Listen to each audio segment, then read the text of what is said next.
La souka, c'est une façon de sortir. Sortir de la maison et sortir de nous-mêmes.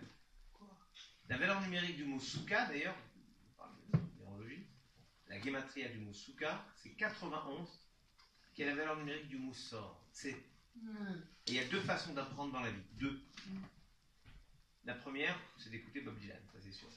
La première façon, selon le Talmud, c'est tse ou mad. Sors et apprends. La deuxième, tashma, viens et écoute.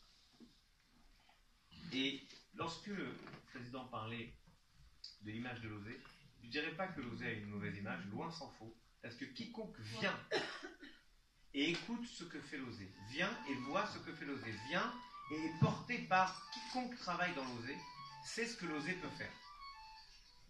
En revanche, nous avons besoin, nous, de sortir et de dire.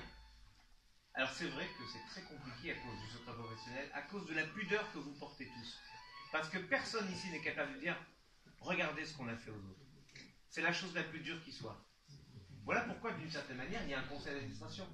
Parce que les psaumes nous disent « Ya'alel chazar velopicha » qu'un étranger chante tes louanges et non pas ta bouche.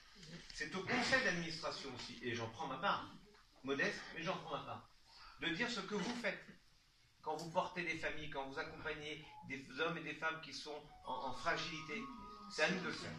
Alors, ce que je voudrais partager avec vous à ce moment de Sukkot, c'est sachons sortir de nous-mêmes, sachons sortir même de notre pudeur, de notre haine, pour dire non pas nous sommes les plus forts, les plus beaux, les meilleurs, mais pour dire nous accompagnons celles et ceux qui ont besoin de nous.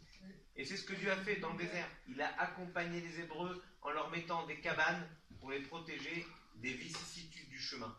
Sachez, construire des abris. Sachez être, vous, un abri pour celles et ceux qui ont besoin d'être accompagnés. Et vous serez à la fois fidèles à la vocation de la fête de Sukkot, et vous serez également fidèles à votre vocation profonde d'être humain, qui reconnaît la dignité de l'autre. C'est cela le judaïsme, être toujours porteur d'une spécificité qui touche toujours à l'universel.